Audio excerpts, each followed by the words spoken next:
Palavra do Senhor para nós hoje, no capítulo 4 de Hebreus e no versículo 1. Capítulo 4 de Hebreus e no versículo 1, você pode ter a escritura que diz o seguinte: temamos, portanto, que tenha-nos deixado a promessa de entrar no descanso. Diga, entrar no descanso. Suceda parecer que algum de vós tenha falhado. Ele está falando aos irmãos que é possível aqueles que têm a promessa de Deus, que têm a promessa da vida eterna, têm a promessa de entrar no descanso, quer dizer, entrar no propósito de Deus em Canaã, tenham falhado. De que maneira? Porque também a nós foram anunciadas as boas novas. Boas novas é evangelho, diga evangelho. A nós foram anunciados o evangelho? Ok. Mas se deu como eles, a palavra que ouviram não lhe aproveitou, visto não ter sido acompanhada de fé. Então eu queria falar hoje sobre, nós estamos ministrando uma série, Vitória sobre o pecado, e eu recomendei você não brincar com o pecado. A graça de Deus não diminui o pecado, pelo contrário, a graça de Deus mostra a relevância destruidora do pecado. Nas famílias, nas igrejas. Olha, o pecado é uma coisa tão séria. Fica parecendo que a graça de Deus elimina a disciplina, ou elimina o pecado, ou diminui a cruz. A cruz é o centro do cristianismo. Diga, a cruz é o centro do cristianismo. E não existe vida cristã sem a cruz, porque foi em João 19, na cruz do Calvário, versículo 30, que Jesus disse: está consumado. Quer dizer, eu completei o que eu vim fazer nessa terra. Mas muitos irmãos querem cristianismo sem cruz. Pastor, mas o que é a cruz? A cruz é o sofrimento? A cruz inclui o sofrimento, mas a cruz não é o sofrimento. A cruz é a vontade de Deus. Diga, a cruz é a vontade de Deus. Agora, ao ouvir o evangelho, que são as boas notícias, quem diz amém? Alguns irmãos concluem que o evangelho tira a cruz. Pelo contrário, o evangelho exalta a cruz de Cristo. Não existe evangelho sem cruz. E aí a conclusão de alguns é a mesma conclusão que os romanos chegaram. Qual a conclusão que eles chegaram? Vamos pecar mais, Paulo. Se essa palavra que o Senhor está pregando diz que a graça aumenta onde abundou o pecado, então vamos pecar mais. Não entendeu? É porque é o seguinte: para quem aprontou muito, ou para quem pecou muito, e você pode fazer distinção entre quem pecou menos e quem pecou mais. É só você pensar no crime, né? Você vê Jesus falando: vai, não peques mais. Então você tem a diferença, como eu falei aqui no começo da reunião, entre o fiel e o infiel. Mas alguns tiraram do centro a cruz, e ao tirar do centro a cruz, fica parecendo que o evangelho elimina a disciplina e a recompensa. Digo, o evangelho não elimina a disciplina e a recompensa. Quer ver o capítulo 4 de Hebreus que nós estamos lendo aqui? Vamos ler aqui mais versículos para você compreender. Olha o que diz, versículo 3: nós, porém, que cremos, entramos no descanso, conforme Deus tem dito: assim jurei na minha ira, não entrarão no meu descanso. Não entrarão no meu descanso. Quantos irmãos aqui creem no arrebatamento? Crê mesmo? Você crê que todos os crentes serão arrebatados? Você tem liberdade de crer, tá? Nós não ensinamos isso. Nós ensinamos que todos os crentes serão salvos, né? Ele confessou a Cristo como Senhor e Salvador, está salvo. A questão do inferno está resolvida, amém? Mas o arrebatamento é para os vencedores. Diga, os vencedores. Pastor, quem é o vencedor? É o perfeito? Não, é o de Mateus 7,23. Nem todo que diz Senhor, Senhor entrará no reino. O reino é um período de 1000 anos, amém? Reino de Cristo aqui. Então, nem todo que diz Senhor, Senhor. Quem é que diz Senhor? O ímpio ou o crente? Só crente é que diz Senhor, né? Só o crente aqui de Senhor. Então o que ele está querendo dizer? Nem todo crente entrará no reino de Deus. Mas quem entrará no reino de Deus? Aquele que faz a vontade do meu Pai. Então a vontade do Pai é a chave para reinar com Cristo. Quantos dizem amém? Então, essa semana eu estive numa célula que o irmão falou sobre o preço. E ele estava ensinando lá, por sinal não era a palavra do boletim. Os irmãos têm liberdade para isso. Eventualmente você pode falar uma outra célula, uma outra palavra, eventualmente, mas não toda semana. É bom você seguir o que nós estamos ensinando aqui. Pastor, por quê? Motivo simples, porque nós ruminamos a palavra. Você vem aqui ao culto, ouve a palavra. Vai na quarta, na quinta, na terça-feira na sua cela, ouve a palavra novamente. Aquilo entra mais em você. Vamos dizer amém? Amém. Então você está ruminando a palavra de Deus, é só esse motivo. E também, se você for lá em Vespasiano, você vai ouvir a mesma palavra. Se você for lá na Videira Sul, em Pontais, você está ouvindo a mesma palavra. Por quê? Porque nós somos uma igreja só nessa cidade gloriosa. E por que eu quero fazer a festa da colheita no final do ano com os prédios? Para que você possa conhecer de fato quem é a Videira em Belo Horizonte. Porque hoje nós temos uma reunião, mas é a conferência da vinha. Aí nós somos quase 70 igrejas. Aí quando 70 igrejas se reúnem, dá aquele volume. Mas eu quero reunir só a Videira RNBH, para você ver. E nós vamos ter que procurar um ginásio para isso, porque seremos milhares até no final do ano. Então essa semana eu estava lá na célula e o irmão compartilhando sobre o preço, E ele falava assim, não, nós não temos que pagar o preço. Aí ele olhou para mim, não é, pastor? Eu falei, bom, já que você me perguntou, nós temos sim que pagar o preço. Qual o preço que nós temos que pagar? Nós temos que pagar o preço que Jesus já pagou? Eu estou falando hoje do poder da cruz. Lá na cruz, qual o preço que ele pagou? Vamos lá. Preço pelos nossos? Pronto, respondido. Você precisa pagar agora o preço pelos pecados? Por que alguns tentam pagar o preço pelos pecados? Porque eles pensam que ao fazer boas obras estão pagando pelos seus pecados. Mas o Evangelho os seus pecados estão perdoados. Você foi feito nova criatura. Mas uma vez que você tem os seus pecados perdoados, foi feito nova criatura, não tem mais preço. Não tem mais preço. Vamos lá, igreja, não tem mais preço. Qual é o preço então? Exatamente. Acabei de ler para você. Vamos ler novamente, porque talvez você não entendeu o que o autor de Hebreus está falando. O preço não mudou. O preço é ad eterno. É o mesmo ontem, hoje será eternamente. No milênio, qual é a maneira de ser salvo? A mesma maneira que é salvo hoje. Fala comigo. Pela graça, mediante a fé. Como é que era salvo na dispensação? Não vou dar aula aqui disso, mas são 7 dispensações. É a visão dispensacionalista. A primeira da inocência, Eva e Adão no jardim. Desde aquele dia já tinha uma maneira de ser salvo. Qual era a maneira de ser salvo no jardim? Fala comigo. A mesma. A mesma. De hoje. Qual é a maneira? O pastor Amós falou. Pela graça mediante a fé. Me mostra a graça no jardim. Pastor, o que é graça? Fala comigo. Favor imerecido. Graça é uma coisa que não tem a mão humana, Fabiano. Graça é algo que só Deus fez e é só Deus faz. Qual que é a graça no jardim? A graça no jardim é o seguinte: no dia que Adão nasceu, já estava tudo preparado. Qual é a graça hoje? No dia que alguém aqui nasceu, já estava tudo preparado por Cristo lá no Calvário. Está vendo a graça? Então ele nasceu um ano atrás, 10 anos atrás, 100 anos atrás, já estava preparado. Pastor, ele nasceu antes de Cristo. A Escritura diz que o Cordeiro foi morto antes da fundação do mundo. Isso é um mistério, mas já estava tudo preparado. Por isso ninguém vai acusá-lo diante de Deus. Não, eu nasci antes de Cristo. Esse é o capítulo 1 de Romanos.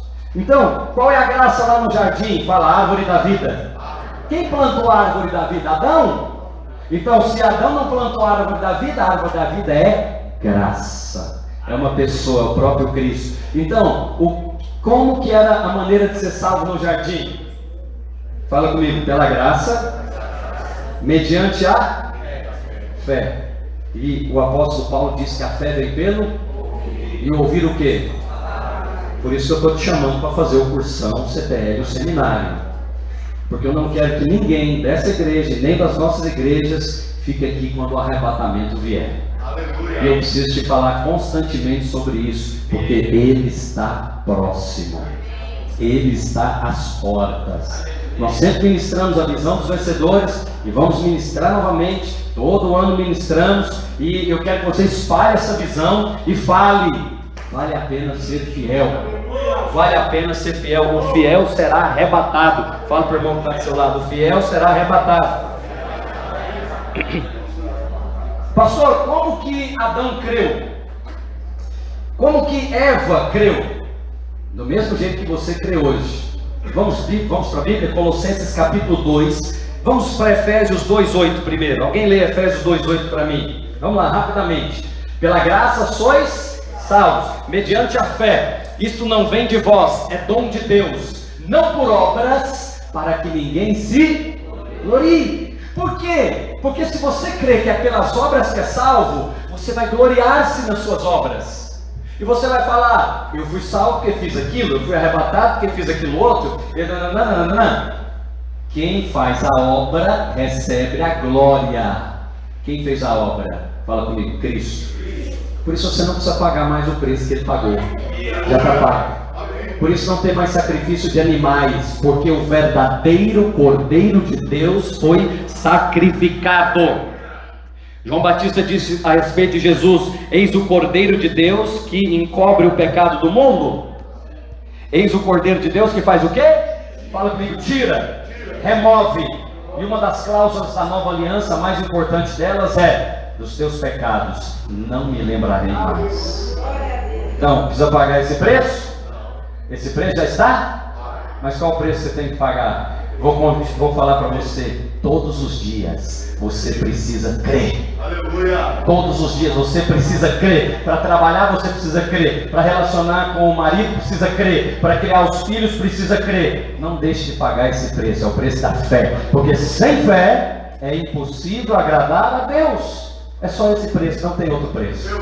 Não tem outro preço. Esse preço estava lá no jardim, esse preço passou para depois a dispensação do governo humano, passou para a dispensação da lei, continua na graça, existirá no milênio e será para a eternidade, porque sem fé é impossível agradar a Deus. Então, como que nós então exercemos fé? Por aquilo que você ouviu. Por isso, novamente, eu insisto, vou insistir todos os dias da minha vida, porque é a coisa mais importante que Jesus fazia. Ele ensinava todos os dias. Pastor, você está falando que a coisa mais importante que Jesus fazia é que Ele ensinava? Não, foi Ele mesmo que disse isso. Eu estava convosco no templo, ensinando todos os dias. A Escritura não diz que Ele estava orando todos os dias, nem jejuando todos os dias, nem evangelizando todos os dias, nem curando todos os dias. Mas Ele falou: por que vocês não me prenderam? Eu estava no templo, eu tenho endereço. Eu tenho hora de ministrar. Todos os dias eu estava convosco no templo ensinando. Portanto, eu quero fazer algo relevante na minha geração. Eu quero fazer algo que Jesus fazia todos os dias. Fala para o irmão que está do seu lado. Vamos estudar a palavra de Deus.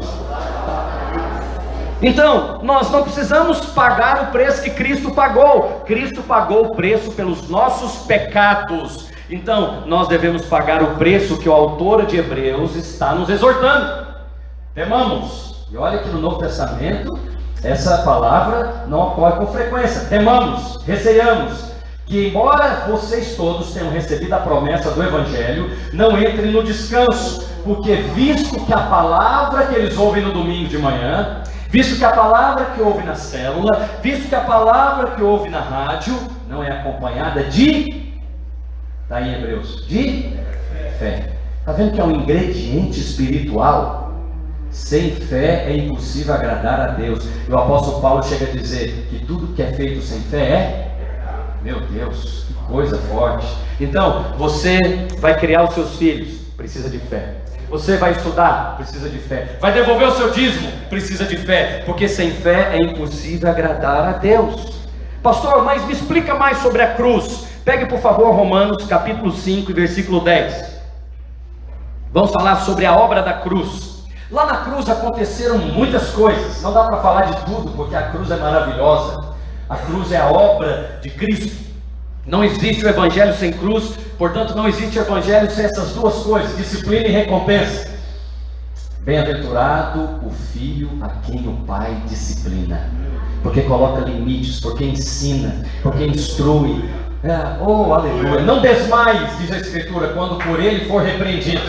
Porque, por exemplo, um obreiro pode desmaiar quando for repreendido pelo pastor, pelo supervisor. O que é desmaiar? Desistir. Uma mulher pode desmaiar quando for repreendida pelo marido. O que seria desmaiar? É uma questão física? Não, é desistir do casamento. Um líder pode desmaiar quando for repreendido, por exemplo, no quesito da célula. Ah, pastor, quer saber? Não vou fazer mais. Não, se é para mim, você pode entregar agora. Nós recebemos de bom grado, porque nós queremos que você faça célula, é para Deus. Posso ouvir um amém? Você está tocando aqui e é para nós, não pode deixar, porque não tem galardão se for para mim. Porque se for para mim, já recebeu o galardão. Foi Jesus quem disse isso, né? Mas se você busca o galardão que vem do céu, continue fazendo. Continue pagando o preço da fé, porque será recompensado. Então lá na cruz aconteceu uma coisa poderosa, diga substituição. Romanos 3,23 diz que quantos pecaram? Quantos pecaram? Inclui a sua vozinha linda, maravilhosa, que inclui a Madre Teresa de Calcutá também? Inclui a Virgem Maria, que deixou de ser virgem, depois teve outros filhos. Inclui quantos que pecaram? Todos pecaram. O salário do pecado é a... Portanto, Deus seria justo se mandasse todos para o inferno?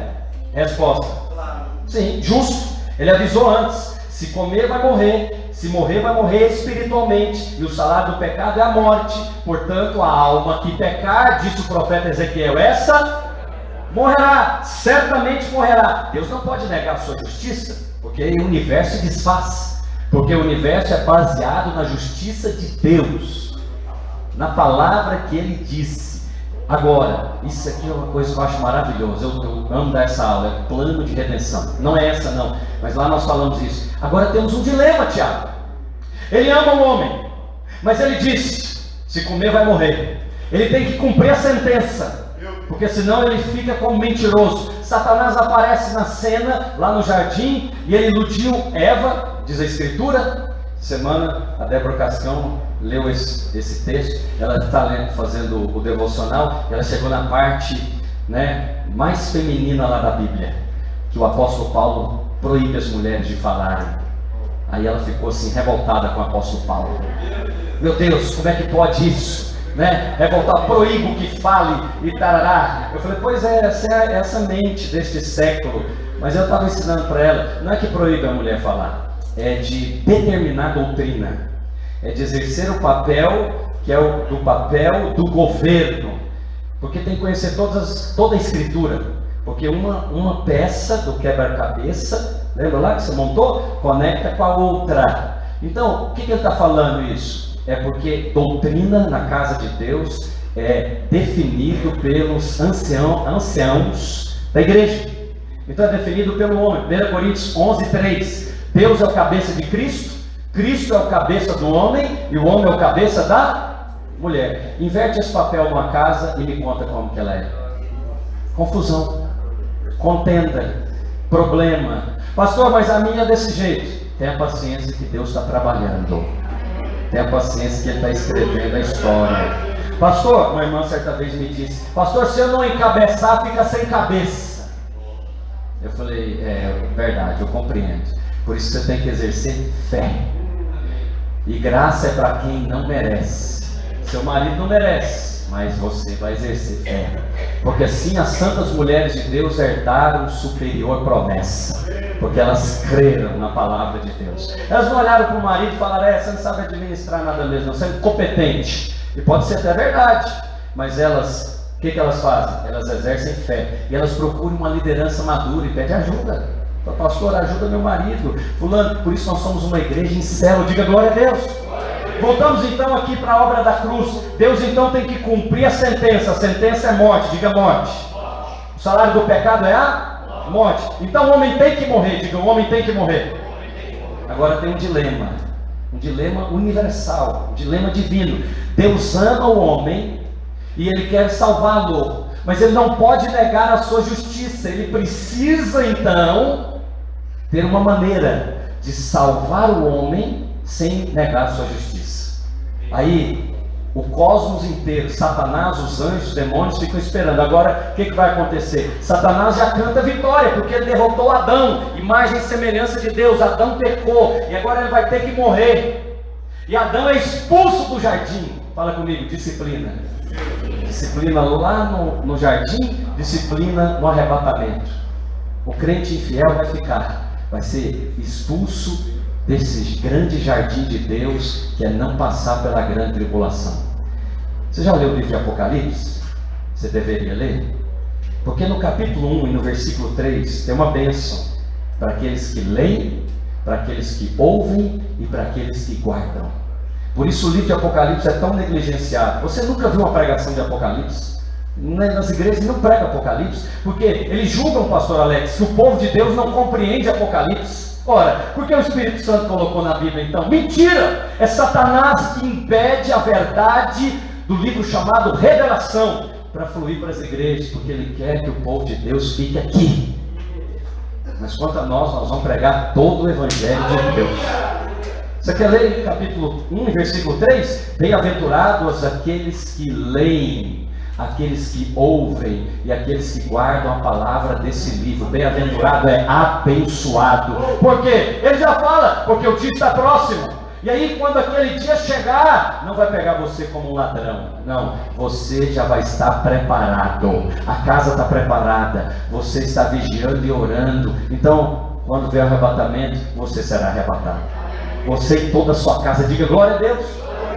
Temos um dilema agora. Deus quer salvar o homem, mas não pode negar a sua justiça. E temos uma comunhão, Deus Pai, Deus Filho, Deus Espírito Santo. Você sabe que o Pai é nobre. Pais são nobres. Então, essa comunhão é a Trindade. Então, Deus não mandou Jesus. A Escritura diz que Ele se ofereceu para ser colocado em nosso lugar. Diga nosso lugar. Fala substituição. Quem deveria morrer na cruz? Fala o pecador. No pecador que deveria morrer na cruz. Mas quem morreu na cruz no lugar do pecador? Jesus. Ele tinha pecado? Não. Então o que ele fez conosco? Fala, nos substituiu. Então olha o que diz Romanos 5:10. Porque se nós, quando inimigos, fomos reconciliados com Deus mediante, diga comigo, a morte do seu filho. Está vendo a cruz aí? Mediante a morte do seu filho, muito mais, essa palavra é poderosa. O Novo Testamento, tudo no Novo Testamento é muito mais, já estando reconciliados, seremos salvos pela sua vinda, diz Romanos 5:10. Agora eu quero ir com você no outro texto, capítulo 15 de 1 Coríntios e versículo 3. Antes de tudo vos entreguei o que também recebi, que Cristo morreu pelos nossos pecados. Então pronto, o pecado já está pago, diga amém. Você não precisa tentar pagar o que já está pago. O escrito, deixa eu dar para você uma outra ilustração bíblica. Lá em Roma, na época do primeiro século, quando um prisioneiro era sentenciado, na porta, na cela, ficava escrito o escrito de dívida, ou seja, o que aquele prisioneiro fez, porque ele estava preso. É a base do direito, né? A base do direito é o direito romano. Então ficava preso lá, ficava pregado na porta. A escritura diz: o escrito de dívida foi rasgado. O escrito de dívida que pesava contra nós foi rasgado. Então, presta atenção, uma vez que ele foi rasgado, você não tem como usar isso aqui mais. Esse preço já está pago. Diga, esse preço já está pago. É o poder da cruz. Substituiu o pecador. Uma vez que alguém pagou a dívida, fala comigo, a dívida está paga. Juridicamente não tem como você pagar uma dívida duas vezes. Estou certo, doutor? Então não tem como pagar. Já está pago. Quanto a isso, o preço já está pago. Mas existe o poder da cruz. Fala, a obra da cruz e o poder da cruz. Vamos para Romanos capítulo 6 e versículo 6. Olha o que diz o poder da cruz. Olha sabendo isso, que foi crucificado com ele o nosso velho homem. Aqui tem uma criaturazinha miserável, fala velho homem. Então, você é nova criatura. Alguém que tem certeza que é nova criatura? E como é que você faz com o velho homem?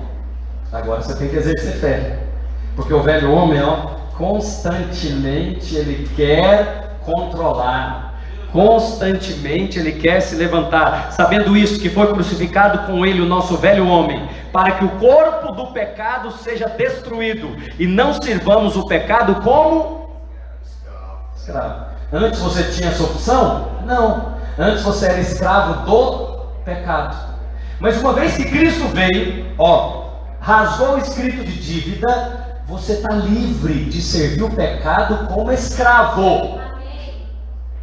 Mas está livre do pecado eternamente? Pois é, aqui temos uma questão, por isso que tem o velho homem. O velho homem, ele se alimenta do pecado. Por isso temos muitos outros textos na Bíblia, como Colossenses capítulo 3, versículo 1, que diz que se fosse ressuscitado com Cristo, buscai as coisas lá do alto, onde Cristo está sentado à destra do Pai, buscai as coisas lá do alto. Então, o crente que vive aqui, pastor Amós, mas não busca as coisas lá do alto, ele está alimentando a nova natureza ou a velha? A natureza que você alimentar, você viverá por ela. Por isso que você está aqui nessa manhã, alimentando a nova natureza, amém? Não deixe de alimentar, alimente-a constantemente. Alimente pela manhã, alimente pela tarde, alimente pela noite, porque se você faz isso com o seu corpo físico, deveria fazer igualmente com o seu corpo espiritual. Por isso uns são fortes e outros são fracos, todos filhos de Deus, mas você vê fortes e fracos.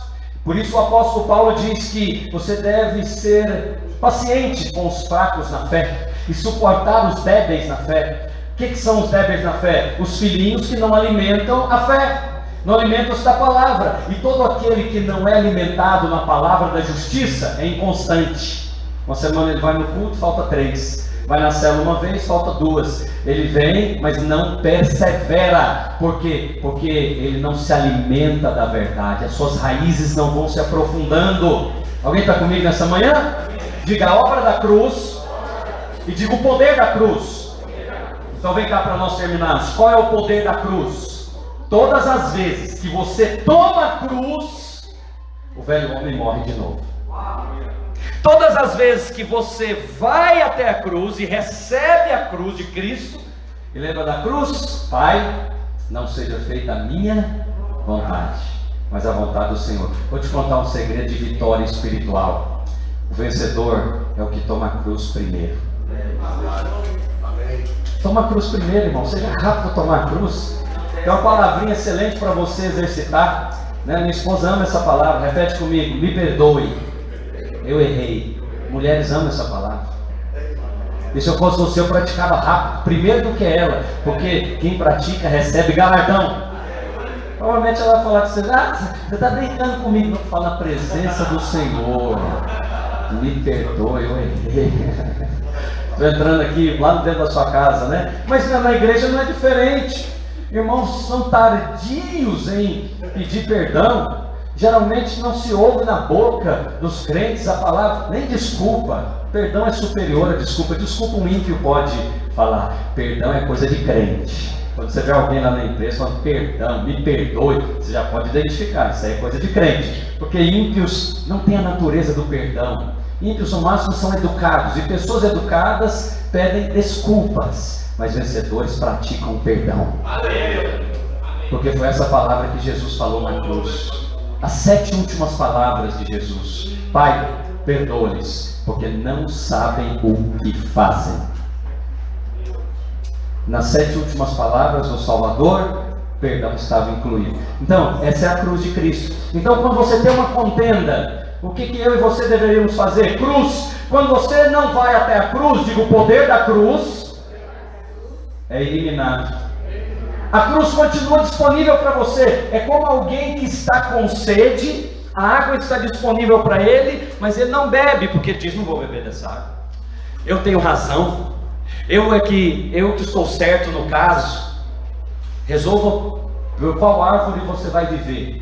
A árvore do conhecimento do bem e do mal é a árvore da razão. Mas a árvore da vida é a árvore do favor. Eu prefiro ter favor do que ter razão.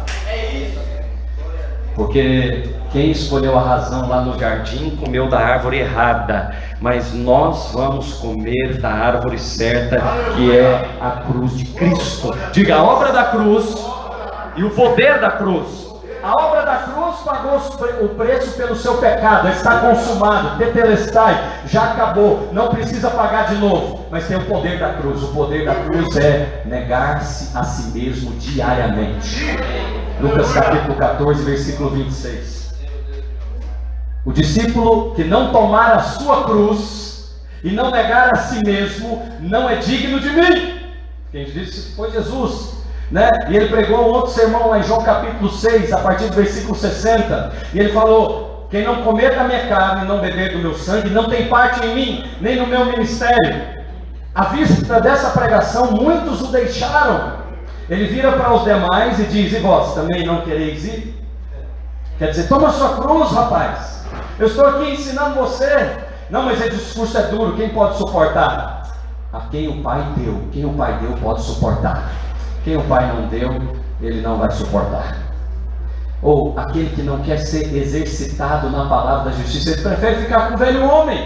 Ele prefere defender os seus próprios interesses. Ele prefere defender o raciocínio lógico, natural desse século. Esses estão ainda servindo na carne. Queria chamar aqui a nossa equipe de louvor. E eu queria recomendar você veementemente essa semana.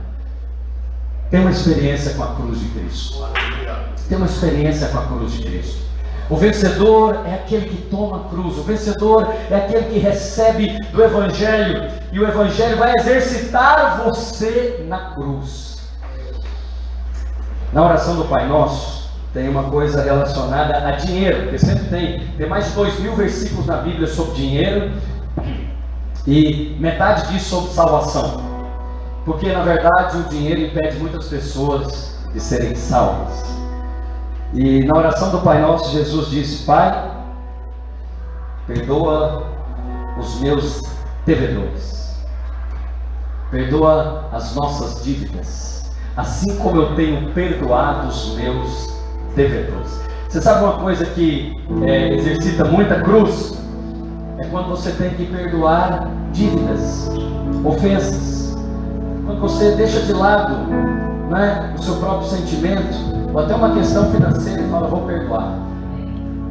Me lembro quando meu primeiro ano de casamento, meu primeiro aluguel, eu emprestei para um irmão, era R$600, inesquecíveis R$600. E aí eu tinha que pagar o primeiro aluguel, eu emprestei para o irmão da igreja, o irmão da igreja não pagou.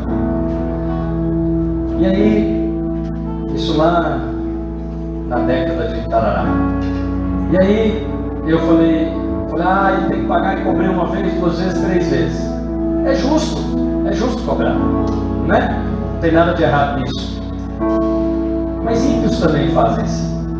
E aí eu creio no governo do Espírito Santo, e eu sempre faço meu devocional, e naquele devocional eu caí em Mateus capítulo 5. Eu estou lendo lá a oração que o Senhor ensinou. E ele ensinou: Pai, perdoa as minhas dívidas. Fala comigo: assim como eu tenho perdoado os meus devedores. E naquela hora, você sabe que o Espírito Santo não te acusa, ele te recomenda. Ele não fala assim: ei, Azemar, você não perdoa, hein?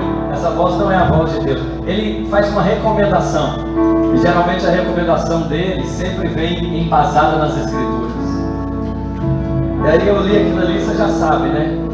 Veio aquela luz. A palavra que me abençoou foi assim como, que é condicional.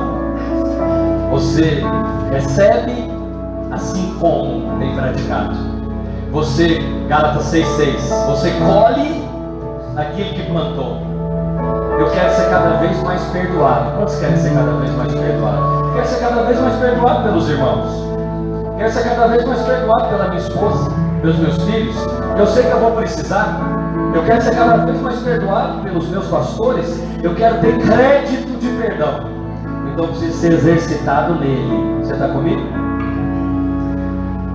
E aí eu liguei para o irmão e falei: irmão, você não me deve mais nada, está perdoado. Não, mas eu vou te pagar. Eu falei: não, se você me pagar, você paga lá no gasofilácio da igreja, porque isso aí é oferta, vai ser oferta para a igreja. Eu creio que Deus recompensa os fiéis. Você crê nisso também? Pastor, mas parou por aí? Não. Quando você tem a obra da cruz dentro de você, quer dizer, aquilo que já foi feito, consumado, perdoado, você tem a natureza de Deus. Quem tem a natureza de Deus aqui? Essa natureza vai trabalhando em você, Marcos, e ela vai te exercitando, conforme está lá em 1 Timóteo, capítulo 2, versículo 4. A vontade de Deus é que todos os homens sejam salvos e cheguem ao pleno conhecimento da verdade. Quando eu era menino, eu falava como menino, pensava como menino e cria como menino. Coisas básicas de uma criança na fé. Diz o apóstolo Paulo: quando me tornei homem, deixei as coisas de criança. Fala para você, dinheiro é uma coisa de criança. Porque, na verdade, no reino de Deus não existe isso. O que não existe no reino de Deus é transitório. Eu espero que você use isso para acumular galardão. E aí, recentemente, o Cristo me exercitou mais. A primeira vez que eu perdoei uma dívida foi R$600. Mas uns 2 anos atrás foi R$25 mil. Eu tive que exercer mais fé. E aí reuni com esse estelionatário, com mais 11 irmãos que ele deu o golpe aqui, e falei: você vai pagar todo mundo, o último vai ser eu. E chamei o delegado da igreja e falei: se você colocar o pé aqui, você já coloca junto com o camorão, a polícia e tudo, porque o pastor vê aproximar o lobo e guarda o rebanho. Eu não sei se ele é irmão, mas ele pagou todo mundo, só ficou o pastor de fora. Sabe por quê? Porque essa era a vontade de Deus para mim. Ele quer me exercitar.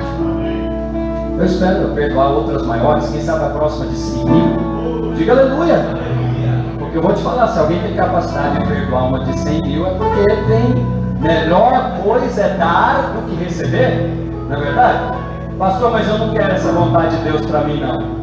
É por isso que eu estou pregando para você. Eu estou te estimulando apetite espiritual. Fala para o Senhor, seja honesto. Fique de pé onde você está. Fala para o Senhor: Senhor, eu quero mais obra da cruz na minha vida. Eu quero mais poder da cruz, aliás, na minha vida.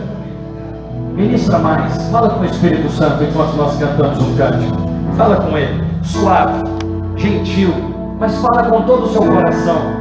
Senhor, mais poder da cruz na minha vida.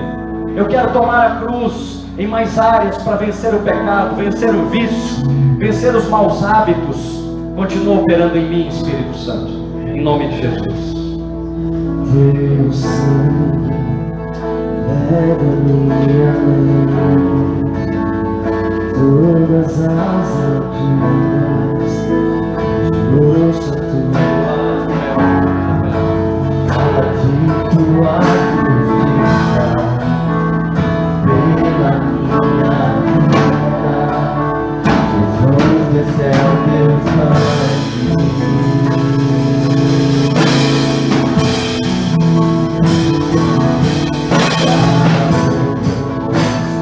mostra tua graça.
sangue fez por você.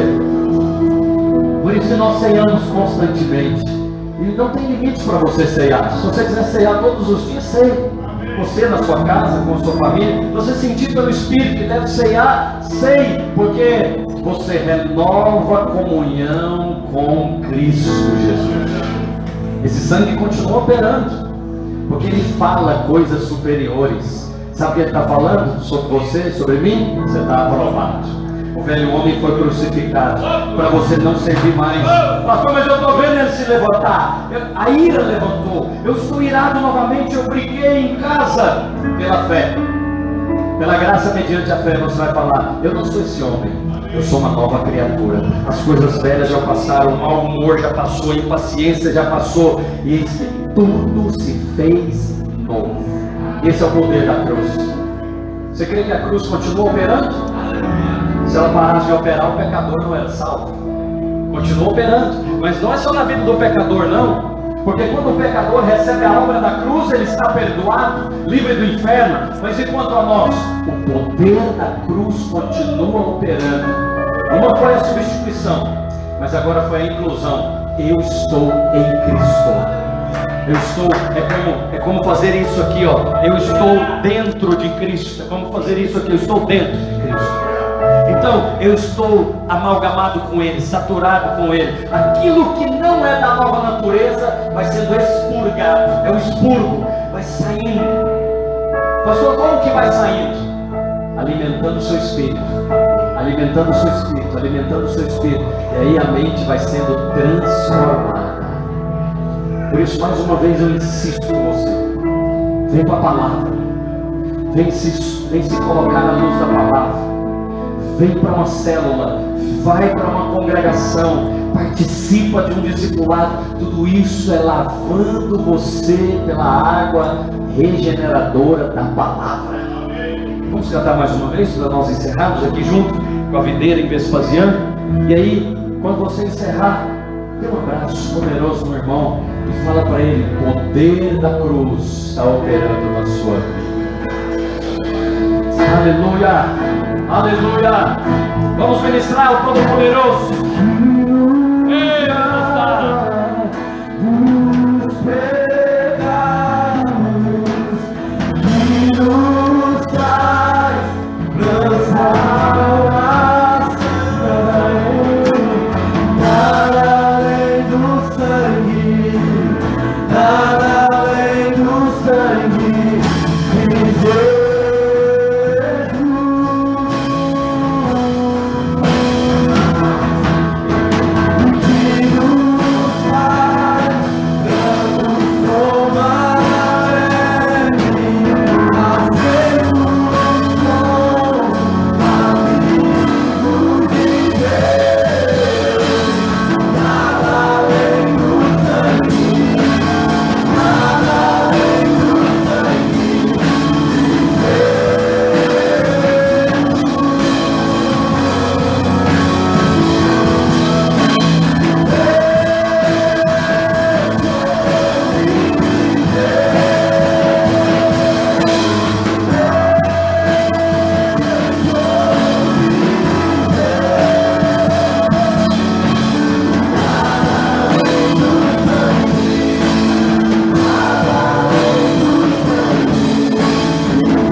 Purificado, renovado, abençoado, suprido, alimentado com toda sorte de provisão espiritual.